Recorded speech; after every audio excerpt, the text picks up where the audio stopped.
Daily Words of God. What does it mean to stand firm in one's testimony?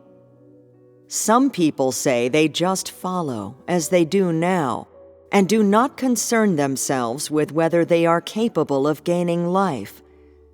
They do not pursue life, but they do not withdraw either. They acknowledge only that this stage of work is carried out by God. Is this not failing in their testimony? Such people do not even bear testimony of being conquered. Those who have been conquered follow regardless of all else and are able to pursue life. They not only believe in the practical God, but also know to follow all of God's arrangements. Such are those who bear testimony. Those who do not bear testimony have never pursued life and are still following by muddling along.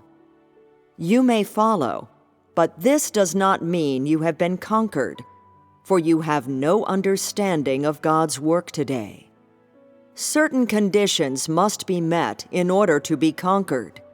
Not all who follow have been conquered, for in your heart you understand nothing of why you must follow the God of today, nor do you know how you have made it to today, who has supported you up until today. Some people's practice of faith in God is always muddle-headed and confused. Thus, following does not necessarily mean you have testimony. What exactly is true testimony? The testimony spoken of here has two parts. One is testimony of having been conquered, and the other is testimony of having been made perfect. In other words, if you are able to stand firm during tribulations and trials, then you will have borne the second step of testimony. What is crucial today is the first step of testimony, being able to stand firm during every instance of the trials of chastisement and judgment. This is testimony of being conquered. That is because now is the time of conquest.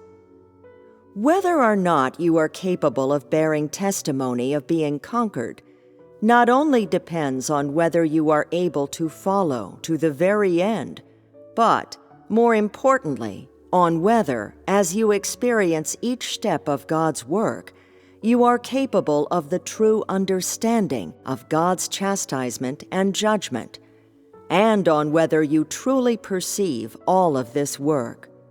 You will not be able to slip through by merely following to the very end.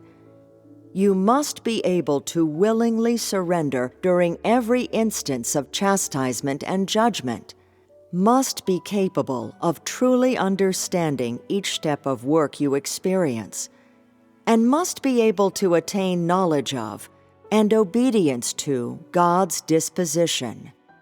This is the ultimate testimony of being conquered, which you are required to bear. Testimony of being conquered primarily refers to your knowledge of the incarnation of God. Crucially, this step of testimony is to the incarnation of God.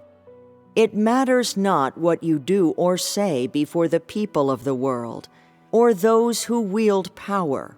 What matters above all is whether you are able to obey all of the words from God's mouth and all of His work.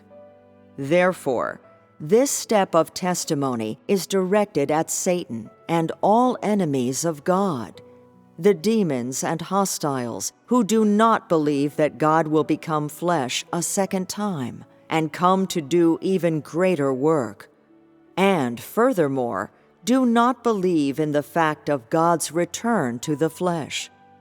In other words, it is directed at all the antichrists, all the enemies who do not believe in the incarnation of God. Thinking of God and yearning for God do not prove that you have been conquered by God. This depends on whether you believe that He is the Word become flesh, whether you believe that the Word has become flesh, and whether you believe that the Spirit has become the Word, and the Word has appeared in the flesh. This is the key testimony. It matters not how you follow, nor how you expend yourself. What is crucial is whether you are able to discover from this normal humanity that the Word has become flesh, and the Spirit of truth has been realized in the flesh. That all the truth, the way, and the life has come in the flesh. God's Spirit has really arrived on earth, and the Spirit has come in the flesh. Although, superficially, this appears different from the conception by the Holy Spirit, in this work you are able to see more clearly that the Spirit has already been realized in the flesh, and, moreover, that the Word has become flesh, and the Word has appeared in the flesh. You are able to understand the true meaning of the words, "In the beginning was the Word, and the Word was with God, and the Word was God."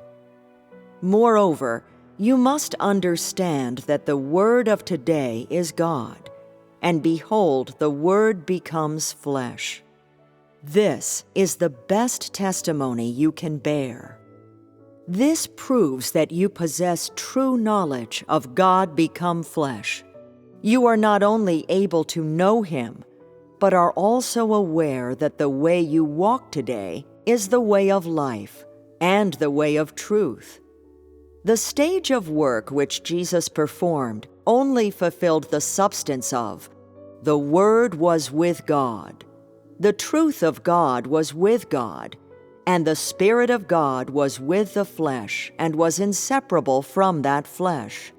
That is, the flesh of God incarnate was with the Spirit of God, which is greater proof that Jesus incarnate was the first incarnation of God.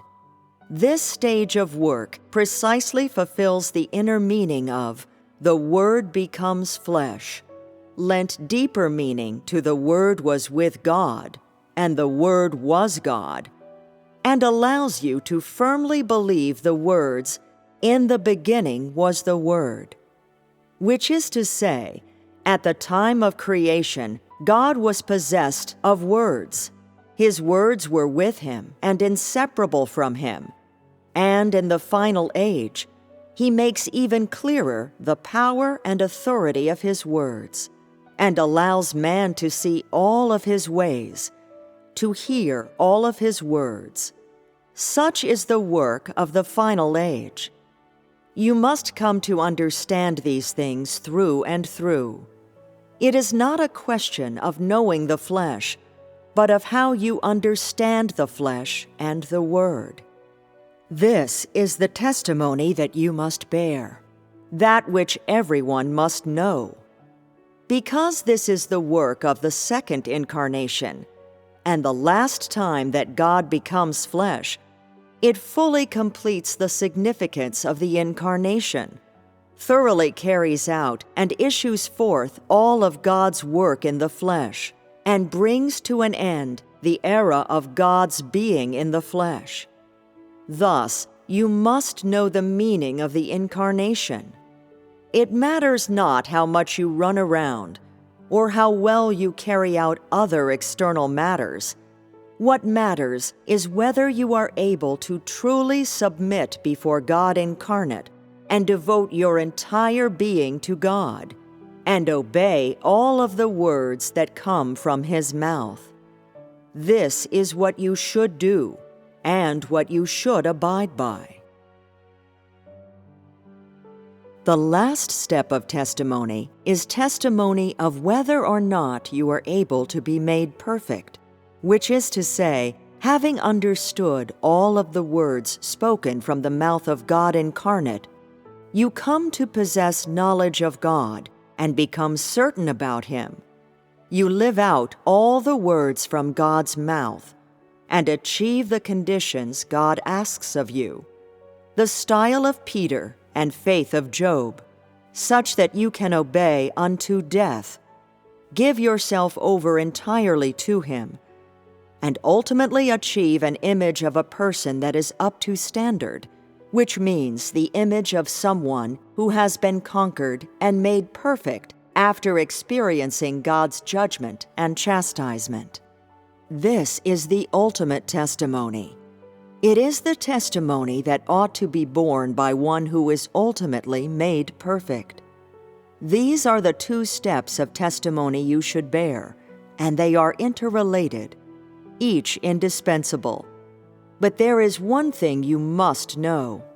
The testimony I require of you today is not directed at the people of the world, nor any single individual, but at that which I ask of you. It is measured by whether you are able to satisfy me, and whether you are able to completely meet the standards of my requirements of each one of you. This is what you should understand.